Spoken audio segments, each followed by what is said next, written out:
Hi friend, আজকে আমি আর ভাবি চলে এসেছিলাম জিমনাস্টিক ক্লাসে। খুব দুষ্টুমি করছে। জাস্ট এসে পৌঁছালাম। একটা বড় ব্যাড নিউজ আমার জন্য। বাবির হেলমেটটা আমি হারিয়ে ফেলেছি, তাই জন্য এখন নিজের হেলমেটটাই পরে আসতে হচ্ছে। দেখি যদি খুঁজে পাই তো ভালো, আর না খুঁজে পেলে কিছু করার নেই। জাস্ট এসে পৌঁছালাম জিমনাস্টিক ক্লাসে। বাবিকে রুমে ঢুকাই, তারপরে কথা বলছি। তো বাবিকে আগে রুমে ঢুকিয়ে নি। চলে যাও বাবি রুমে, আমি বলে দিচ্ছি তুমি চলে যাও। বাবি ক্লাসে ঢুকে যাচ্ছে, একা একা চলে যাও। টাটা টাটা, যাও যাচ্ছি, যাও, দুষ্টুমি করবে না। বাবি একা একাই রুমে ঢুকে গেছে। শুনতে এসছে কিনা ঠিক জানি না, ভেতরে মনে আছে, দেখা যাক। চলে যাও তুমি। ভাবিকে জিমনাস্টিক ক্লাসে দিয়ে এখন একটু রাস্তায় হাঁটি করছি, দেখি মাঠের দিকে যেতে পারি কি। আপাতত আসলে পুরো ফাঁকা জায়গাটা, তো মাঠে গিয়ে বসলে একটুই ভালো লাগে, তাই একটু মাঠের দিকে গিয়ে একটু বসবো। মাঠে এখন ক্রিকেট খেলা হচ্ছে। শনিবার আর রবিবার করে ক্রিকেট খেলাটা হয়। মাঠটা আজকে বেশি ভিড় নেই, কারণ জিমনাস্টিক ক্লাসটা তো ওদিকটাই হচ্ছে না, শুধু ক্রিকেট খেলাটাই হচ্ছে। বাচ্চারা ক্রিকেট খেলা খেলছে, খুব ভালো লাগে। শুক্রবারটা না, শনিবার আর রবিবারটা ক্রিকেট খেলা হয়, বেশ ভালোই লাগে। সবাই সুন্দর প্র্যাকটিস করছে। ইচ্ছে আছে বাবি বড় হলে, 10 বছর বয়সটা হলে তারপরে ক্রিকেট খেলাটা দেবো।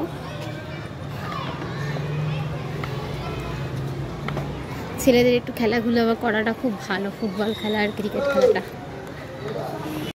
মাঠে অনেকক্ষণ বসেছিলাম, তারপরে আর টাইম নেই, লেট হয়ে গেছে।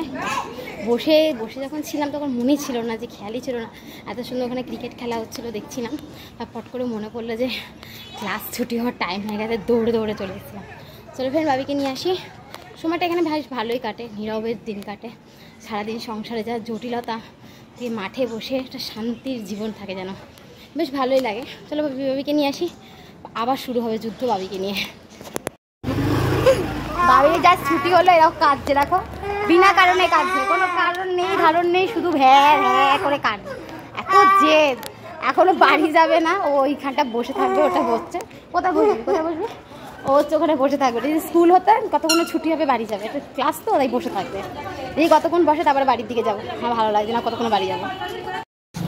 আবারও সেই দোকানে চলে এসছে ভাবি, অনেক কান্নাকাটি করে তারপরে ওকে সুজিয়ে তারপরে নিয়ে এলাম। এখন নাকি খিদে পেয়েছে ওর, যেটা প্রতিদিনই পায় জিমনাস্টিক ক্লাসের পরে, খিদে। দেখি স্যান্ডউইচ ছাড়া তো কিছুই খায় না, তাই না ভাবি? কী খাবে? স্যান্ডউইচ। হ্যাঁ, স্যান্ডউইচ ছাড়া তো কিচ্ছু না, অন্য কিছু খা। আইসক্রিম হবে না, তাই না, এখন ওয়েদার ভালো না, আইসক্রিম না, স্যান্ডউইচ দিয়েছে, গরম করে দিচ্ছে। স্যান্ডউইচটা ভালো তো বাবাই। কোনটা পাবো? ওটা আগে স্যান্ডউইচটা খেয়ে নাও, তারপরে কিনে দেবো। গুডবার মতন খেতে হবে, কিন্তু এত খাবার আছে, এত রকমের খাবার আছে, কোনো খাবার খাবে না, শুধু স্যান্ডউইচই খাবে। ভালো খেতে, টেস্টি।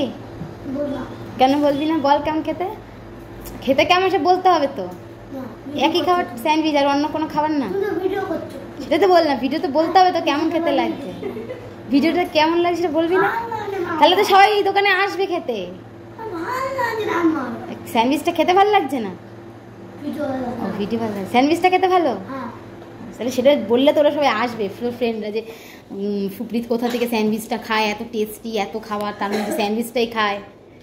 হ্যাঁ, ভালো খেতে স্যান্ডউইচটা। এত ব্রেড চিবাতে পারছো না বাবা, অনেকটা ভালো খাও। টেস্টি তো বাবি, ব্রেডটা মানে ব্রেড এত টেস্টিও চিবাতে পারছে না তো বাবি। এই দেখো, খেয়ে নিই ভাবি, খুব খিদে পেয়েছে। জিমনাস্টিক করেই খিদেটা পেয়ে যায় না, খেতে সোজা বাড়ি। ঠিক আছে, ভাবি স্যান্ডউইচটা খাচ্ছিল, তার মধ্যে আমার একটু গলা শুকিয়ে যাচ্ছিলো, প্রচণ্ড গরম পড়েছে, তাই জন্য আমি একটু মাজা খাচ্ছিলাম। অন্য কিছু ছিল তো মাজাটা টেস্ট লাগে, তো মাজাটাই খাচ্ছিলাম। ভাবির খাওয়া দাওয়া হয়ে গেছে, এখন আমরা বাড়ির দিকে যাবো। চলো ফ্রেন্ড, বাড়ির দিকে যাই, তারপরে দেখা যাবে। এই জাস্ট আমরা বাড়িতে এসে পৌঁছলাম। বাবি স্যান্ডউইচ খেয়ে পেটটা ভুরু হয়ে গেছে, বললো কিছু খাবে না, জুসও খেয়ে পেট ভরে গেছে। তো এখন হাত মুখ ধুবে, একটু রেস্ট নেবে, তারপরে পড়তে যাবে। না এখনই পড়তে যাবো, তাড়াতাড়ি ছুটি দেবে তাহলে। ও বাবা, তাড়াতাড়ি মানে তাড়াতাড়ি পড়তে গেলে তাড়াতাড়ি ছুটি দেবে। গুড বয় না, আমরা গুড বয়। চলো টাটা ফ্রেন্ড, নেক্সট ভিডিও আবার আনবো। আমরা ঢোল বাজাচ্ছি, দেখ করে। নেক্সট ভিডিও আবার আনবো। Tata, bye bye.